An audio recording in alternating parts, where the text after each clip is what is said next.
Okay, we're moving off of least valuable player, and we're going to work our way up to the big boy, the MVP. But before we get there, we got to do some of these bullshit awards. And the first bullshit award that's a real award is Rookie of the Year. James, who are you going to say is going to be Rookie of the Year? Because I have a feeling I know who it is because Yeah, apparently this award was won in the month of September. yeah, Paulo Banchero, man. For me, it's just Paulo Banchero. I know that there are like good, maybe more sophisticated arguments for other guys with better on-off splits, guys that have contributed in winning situations, all that stuff.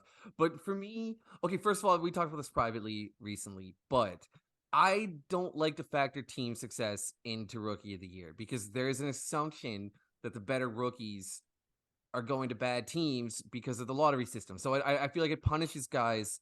Like, it's not really fair that that's the award and it's going to go to like a role player on the Kings, for example, rather than the primary initiator on a bad team, you know?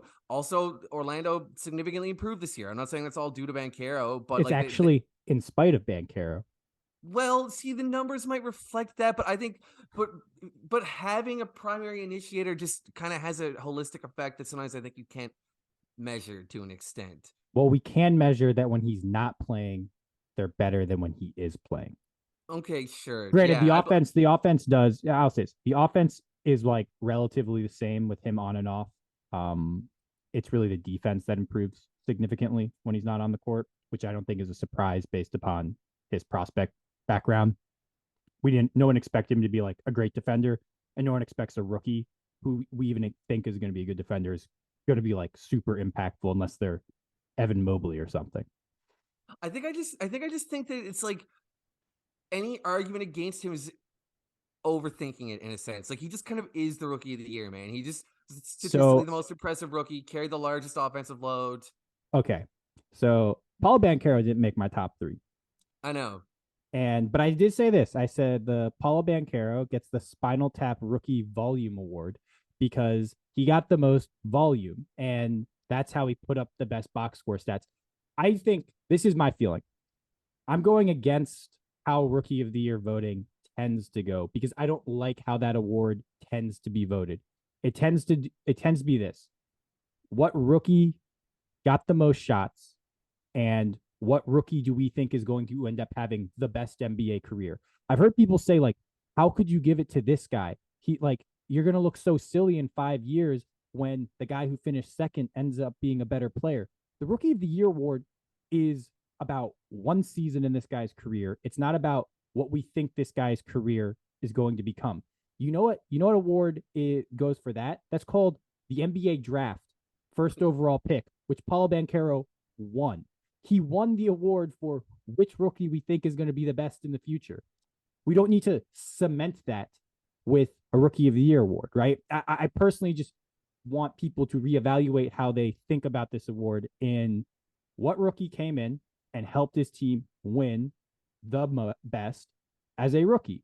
And here's the thing: if Paul Banchero had the exact same season he was having, and the Magic were better on when he was playing than when he was sitting, I think you could say, yeah, that volume is good. It's just not. So for me, my rookie of the year, number one, Walker Kessler, because we're talking about look.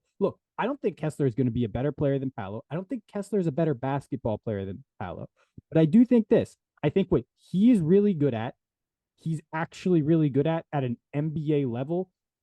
While what Paolo is really good at, he's not actually good at an NBA level yet. And I think that will change. I think he will get better. And I don't think we're going to have this discussion be like, man, like, I can't believe Walker Kessler is the better player than Paolo Banchero. But this season, as a rookie, Walker Kessler is one of the best drop coverage bigs. You watch some highlights of him, the guy moves his feet much better than I expected against NBA guards. Great rim protector, good rebounder, and his role on offense is small. But here's the thing: Paolo's role on offense should be smaller than it is, right? Like, I don't think it's fair to hold it against a player for being used in the best way possible while Paolo's not being used in the best way possible for this season, but in the best way possible to develop him down the line. Paolo's efficiency from all over the floor is horrible. He's basically being propped up because he's able to generate free throws at an incredible rate, which is great for his future. I just say all the metrics say Kessler's the best rookie, the most impactful rookie by a wide margin. They don't even think Paolo's in the top 5, right? Like if Paolo was like third or fourth in all these advanced metrics, I'd be like, yeah, fuck it. Like he's actually like putting up pretty solid numbers at volume, but he's not. Like he's every one of them says he's pretty much a negative. So I just think we give Let it to me Walker Kessler because he's let me hit you walking with an all over analogy, the okay? competition. Let me hit you with an analogy, right? You're the manager of a store, okay? Yeah. Yeah. You got to give out the Employee of the Month award, right? Yes. A You dumb got the, award that does not matter, by the way, just like Rookie of the Year. of course, of course. Well, I don't know, being the Employee of the Month's pretty good, man. But anyway, so If you work okay, at a place where there's Employee of the Month, that's not so good. you need to start working towards something else. Yeah. Yeah. Workplace So place where there is no Employee of the Month. yeah. So you got this one guy who's doing a whole bunch of stuff. He's struggling. He's a little bit in over his head, right? He's not doing the best job, but that's because he's got a lot of responsibilities. He's trying to take on as much as he can, and the store needs him to do that, right? Like that, like just you can't afford to have enough employees, so this guy's got to take on 4 or 5, 6 roles, right? Okay. And then you got this other guy who's just got this one tiny little responsibility, but he's doing an excellent job, right? And okay. Who deserves Employee of the Month? Well, this is a little different because Employee of the Month is like a morale booster, right? Okay, but Here, let's no, but let's let's say just that say it's this. not. Let's say the National Jobs Association is gonna The National Jobs evaluate Association. evaluate how you did with your decision. That's a fair point. I would just counter with the Magic don't need Paolo to do all the shit that he's doing, and they're forcing him to do it, and it's not helping the team, and they're okay with that, and they're okay with that because the long term outcome is better. But really, it's one of those things. The other thing is this: if there's a dude that's in this situation, if he was doing it like Walker Kessler was, he'd be making you so much more money and being so much more effective at the one thing he was doing than that guy who's keeping the fort down. You'd be like, look, I can't lose either one of you because you're both great. Yeah, But one of you for this month helped me make more money. And if we're, looking at businesses in that fucked up, profit centric way, you'd say, well, this employee deserves Employee of the Month. And then you would go to fucking Mr. Do it all, Paolo Banchero, fake employee, and be like, look, you're not getting Employee of the Month, but you are way like overall, you're super important for this business. Don't think I don't remember that. Also, if we're, going back to this analogy and using, some stuff, it's like Paolo's getting paid like 5 or 6 times as much as Walker Kessler. So, if you've seen Mad Men, that's what the money is for, right? Like Paolo got drafted first overall. He's the highest paid rookie, right? He's got the shoe deals. He's gonna be the best one. He's more likely to get a max contract than Walker Kessler. He doesn't need Rookie of the Year. That's my thing. I put second. I hope Williams on OKC. No, I put Tari Eason. Oh well, I fucking love that.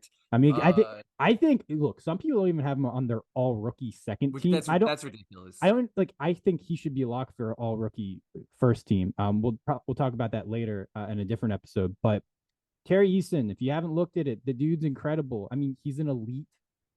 I'm not gonna get it, but he's elite at generating steals and offensive rebounds, which means whenever he's on the court, like the Rockets are like significantly better when he's on the court. And interestingly, I looked this up. They're way better on defense when he's on the court. And guess what you might think? He plays a lot of minutes with Usman Garuba. Guess what? That's not the case. When he's on the court and Garuba isn't, their defense is great. But when he's on the court with Garuba, their defense is still bad. He is game-changing defender.